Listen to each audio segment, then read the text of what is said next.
Good morning, students. In this video of stereochemistry, we are going to learn about EZ system of nomenclature. नामकरण की EZ पद्धति.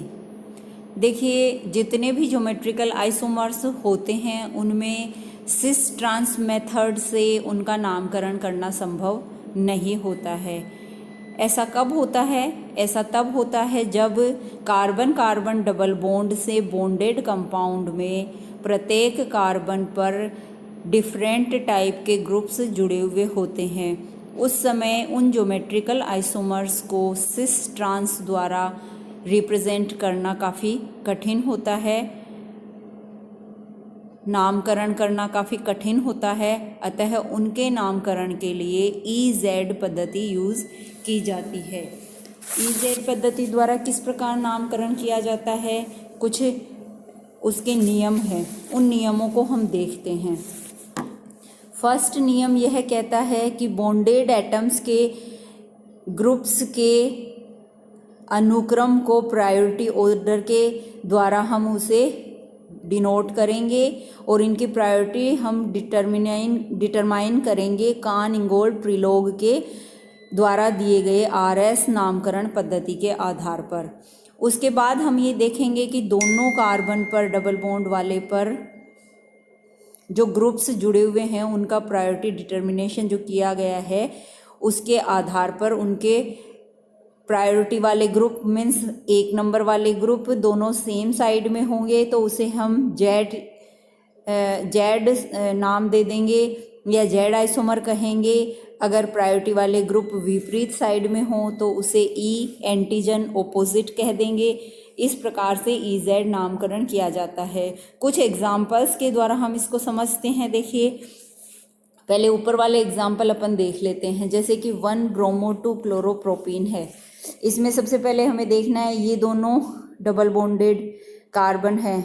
इसमें इस carbon को देखें, इस कार्बन में प्रायोरिटी ग्रुप किसको है, कौन सा है? प्रायोरिटी ग्रुप है क्लोरीन. इसको 1 नंबर मिल गया, हाइड्रोजन को 2 नंबर मिल गया. इस दूसरे वाले कार्बन पर प्रायोरिटी ग्रुप को हम देखते हैं तो ब्रोमीन को 1 नंबर मिला और CH3 को 2 नंबर मिला. इसी तरीके से हमने दूसरा कंपाउंड लिया 1 ब्रोमो 1 क्लोरो 1 आइडोप्रोपीन. तो इसमें हम देखेंगे दोनों में प्रायोरिटी किसको मिलेगी. दूसरा कंपाउंड है 1 ब्रोमो 1 क्लोरो 1 आइडोप्रोपीन. इसमें प्रायोरिटी डिटर्मिनेशन हम करेंगे. देखिए, इस वाले कार्बन पे प्रायोरिटी ग्रुप कौन सा होगा? सीक्वेंस रूल्स के अकॉर्डिंग देखें हम, ब्रोमीन प्रायोरिटी पे होगा, 1 नंबर इसे मिलेगा. क्लोरीन सेकेंड प्रायोरिटी पे होगा, इसे 2 नंबर मिलेगा.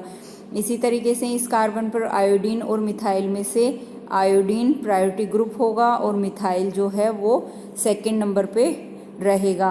अब हम देखते हैं कि इनमें दोनों प्रायोरिटी ग्रुप कार्बन्स पे ओपोजिट डायरेक्शन में है तो इसका कॉन्फ़िगरेशन E एंटीजन विपरीत वाला होगा. इसी तरीके से अब अपन 1 ब्रोमो 1 क्लोरोप्रोपीन के लिए प्रायोरिटी डिटर्मिनेशन करके इसका EZ नामकरण करते हैं. यहाँ पे इस कार्बन पर प्रायोरिटी ग्रुप कौन सा है? मिथाइल ग्रुप है. ऊपर वाले कार्बन पर प्रायोरिटी ग्रुप कौन सा है? ब्रोमीन है. यहाँ पे हम देख सकते हैं कि प्रायोरिटी ग्रुप दोनों सेम साइड में होने के कारण इनका कॉन्फ़िगरेशन क्या होगा? Z या जूसमैन टुगेदर होगा. इसी तरीके के कुछ एग्जाम्पल्स देखिए यहाँ पे नीचे दिए गए हैं अपने. 1 क्लोरो 1 आइडोप्रोपीन, 1 ब्रोमो 1 आइड्रो 2 क्लोरोप्रोपीन. इस तरीके के एग्जाम्पल्स दिए गए हैं. इन एग्जाम्पल्स को अपन घर पे सोल्व करने की कोशिश करेंगे. नेक्स्ट है ऑक्सीम्स एंड एलिसाइक्लिक कंपाउंड्स में ज्योमेट्रिकल आइसोमेरिज्म. ऑक्सीम्स की एंड एलिसाइक्लिक कंपाउंड्स के अंदर भी हम ज्योमेट्रिकल आइसोमेरिज्म देख सकते हैं. वैसे एलिसाइक्लिक कंपाउंड्स में क्या होता है, डबल बॉन्ड तो प्रेजेंट नहीं होता लेकिन रिंग के कारण रेस्ट्रिक्टेड रोटेशन पाया जाता है जो इनमें ज्योमेट्रिकल आइसोमेरिज्म उत्पन्न करता है. ऑक्सीम्स की ज्योमेट्रिकल आइसोमेरिज्म के बारे में अपन बात करते हैं. सबसे पहले ऑक्जिम्स कौन से कंपाउंड्स होते हैं? देखो ऑक्जिम्स का फॉर्मेशन कैसे होता है? ऑक्जिम्स का फॉर्मेशन होता है जब भी किसी एल्डिहाइड या कीटोन की मीन्स कार्बोनिल कंपाउंड की रिएक्शन हाइड्रोक्सिल एमीन के साथ करवाई जाती है। जैसे कि ये एक कार्बोनिल कंपाउंड है, इसकी रिएक्शन करवाई जाती है हाइड्रोक्सिल एमीन के साथ, तो यहाँ से वाटर मॉलिक्यूल का रिमूवल होकर कंपाउंड हमारा क्या बनता है? इस तरीके का कंपाउंड हमें प्राप्त होता है। ऐसे कंपाउंड्स ऑक्जिम्स कहलाते हैं। अगर एल्डिहाइड से हमें ऑक्जिम्स प्राप्त होते हैं तो उन्हें एल्डोक्सिम कहा जाता है, और कीटोन से प्राप्त होने वाले ऑक्जिम्स को कीटोक्सिम्स कहा जाता है। इनमें जो ज्योमेट्रिकल आइसोमेरिज्म है उसके आधार पर दो तरह के आइसोमर होंगे, सिन एंड एंटी। यहाँ पे सिन एंड एंटी वर्ड को यूज़ किया जाता है इनकी ज्योमेट्रिकल आइसोमेरिज्म को प्रदर्शित करने के लिए। ऑक्जिम के मॉलिक्यूल में यदि हाइड्रोजन तथा OH ग्रुप्स की पोजीशन डबल बॉन्ड के एक ही तरफ हो तो ऐसे स्टीरियो आइसोमर्स को हम कहेंगे सिन। यानी H और OH डबल बॉन्ड के सेम साइड में हो तो वो सिन ऑक्जिम्स कहलाएंगे, तथा H एवं OH समूहों की स्थिति डबल बॉन्ड के ऑपोजिट साइड में हो तो वो एंटी एल्डोक्सिम कहलाएंगे। इसी तरीके के सिन और एंटी हम बेंजेल्डोक्सिम के लिए भी यूज़ कर सकते हैं। बेंजेल्डोक्सिम के भी दो तरीके के आइसोमर होंगे, सिन बेंजेल्डोक्सिम एंड एंटी बेंजेल्डोक्सिम।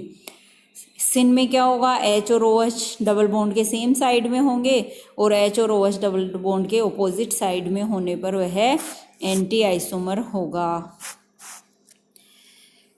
सिंपलेस्ट कीटोन की अगर अपन बात करें जिसमें दोनों एल्किल ग्रुप समान हो, तो जैसे कि ये एल्डोक्सिम है जिसमें कि दोनों ग्रुप समान हो तो उसके अंदर तो ज्योमेट्रिकल आइसोमेरिज्म पाई ही नहीं जाएगी। यानी कि कीटोन के अंदर जब ये जो कार्बन है इस पे दो डिफरेंट एल्किल ग्रुप्स जुड़े हुए होने चाहिए, उनसे बनने वाले कीटोक्सिम में ही क्या होती है? ज्योमेट्रिकल आइसोमेरिज्म प्रदर्शित की जाती है। ज्योमेट्रिकल आइसोमेरिज्म प्रदर्शित करने के लिए दो डिफरेंट अपन ने ले लिए, एल्किल ग्रुप ले लिए। इनमें हम देख सकते हैं कि यह सिन आइसोमर है तथा यह एंटी आइसोमर है। इनके अंदर हमें देखना क्या होता है? ये देखना होता है कि जो एल्किल ग्रुप्स हैं वो अल्फ़ाबेटिकल ऑर्डर में कौन सा पहले आता है, उसके आधार पर सिन एंड एंटी इनको कहा जाता है। एलिसाइक्लिक कंपाउंड्स की ज्योमेट्रिकल आइसोमेरिज्म की अगर अपन बात करें तो एलिसाइक्लिक कंपाउंड्स में वास्तव में क्या होता है? रिंग या वलय होने के कारण इनमें रेस्ट्रिक्टेड रोटेशन होता है। अगर रिंग के सेम साइड में सेम ग्रुप हों तो वह सिस कहलाएगा, और ऑपोजिट साइड में सेम ग्रुप होने पर उसे ट्रांस आइसोमर कहा जाएगा। अतः डाई सब्स्टिट्यूटेड होना आवश्यक है। डाई सब्स्टिट्यूटेड साइक्लोएल्केन होने पर ही दोनों प्रतिस्थापी समूह रिंग का जो प्लेन होता है उस प्लेन के एक ही तरफ होंगे तो वह सिस आइसोमर होगा, और वलय तल के विपरीत होने पर उसे ट्रांस आइसोमर कहते हैं।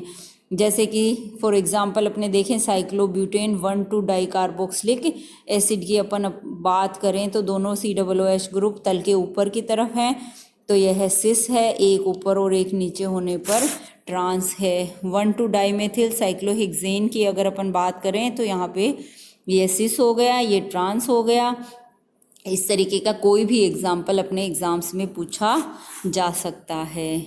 अब अपन बात करते हैं कॉन्फॉर्मेशनल आइसोमेरिज्म की। जब दो अलग अलग स्टीरियो आइसोमर्स के बीच में एनर्जी डिफरेंस काफ़ी कम होता है तो ये रूम टेम्परेचर पर ही एनर्जी लेकर के एक आइसोमर से दूसरे आइसोमर में कन्वर्ट होते रहते हैं। इसे हम कॉन्फॉर्मेशनल आइसोमेरिज्म कहते हैं, और इस प्रकार से जो आइसोमर्स बनते हैं उन्हें कॉन्फॉर्मेशनल आइसोमर कहते हैं। ये आइसोमेरिज्म सामान्यतः कार्बन कार्बन में जो सिंगल बॉन्ड प्रेजेंट होता है उसके कारण होती है। कार्बन कार्बन के बीच में जो एकल बॉन्ड के द्वारा फ्री रोटेशन होता है, इससे इनकी स्टीरियो आइसोमेरिज्म चेंज होती रहती है, इसलिए इन्हें हम रोटेशनल आइसोमर के नाम से भी जानते हैं। और अपने सिलेबस में इथेन एंड एन ब्यूटेन के कॉन्फॉर्मेशनल आइसोमर्स या कॉन्फॉर्मर्स हैं। कॉन्फॉर्मेशन ऑफ एथेन के बारे में अब अपन बात करेंगे। एथेन में क्या होता है, वास्तव में दो तरह के कॉन्फॉर्मर पाए जाते हैं, एक स्टेगर्ड होता है, एक एक्लिप्स्ड होता है। दोनों कॉन्फ़िगरेशंस के मध्य कार्बन कार्बन सिंगल बॉन्ड के फ्री रोटेशन के कारण अनेक आइसोमर या कॉन्फॉर्मर संभव हैं। इनके बीच में जितने भी कॉन्फॉर्मर बनते हैं उनको स्क्यू कॉन्फॉर्मर कहा जाता है। और यह अतः हम ये कह सकते हैं कि एथेन के 3 तरीके के वो क्या हो गए, आइसोमर हो गए, स्टेगर्ड, एक्लिप्स्ड और स्क्यू। और वास्तव में जब इनकी एनर्जी डिफरेंस को देखें तो हमें ये पता चलता है कि स्टेगर्ड फॉर्म एक्लिप्स्ड फॉर्म की तुलना में मोर स्टेबल होती है। और इनका स्थायी होने का मुख्य कारण क्या होता है कि यहाँ इनके अंदर रिपल्शन, सिग्मा सिग्मा बॉन्ड का जो रिपल्शन होता है वह काफ़ी कम पाया जाता है। सांतरित संरूपण तथा ग्रसित संरूपण में ऊर्जा अंतराल वास्तव में इनमें 3 किलो कैलोरी पर मोल का होता है। निम्न ऊर्जा अंतराल के कारण ये कॉन्फॉर्मर इंटरकन्वर्जेबल होते हैं।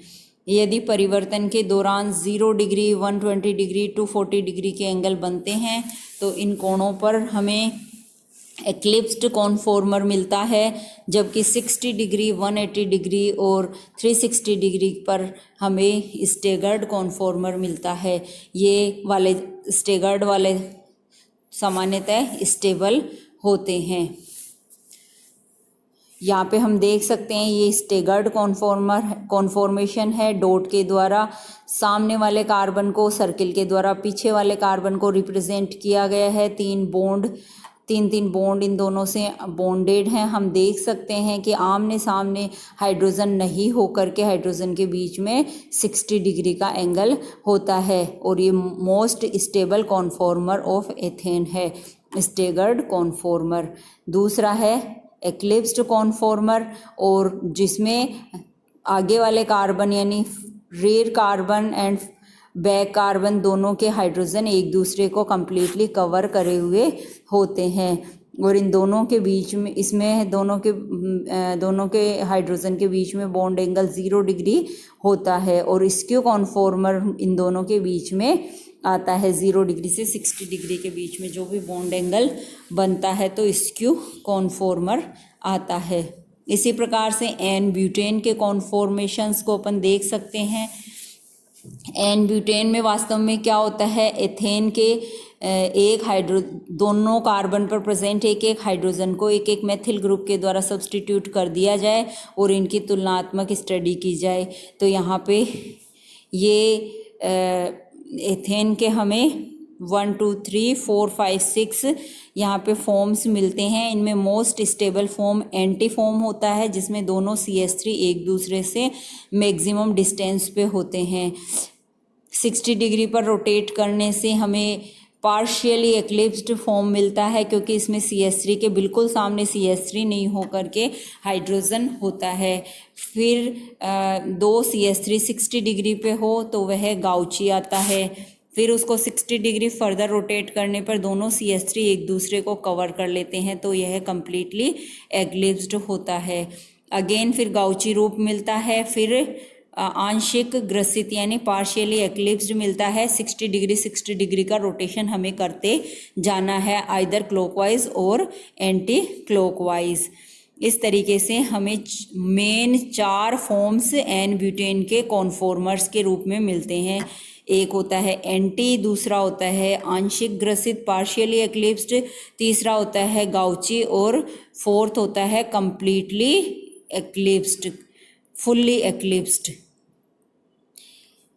नेक्स्ट वीडियो में हम साइक्लोहेक्सेन के कॉन्फॉर्मेशन को, एक्सियल एंड इक्वेटोरियल बॉन्ड को पढ़ेंगे। Thank you.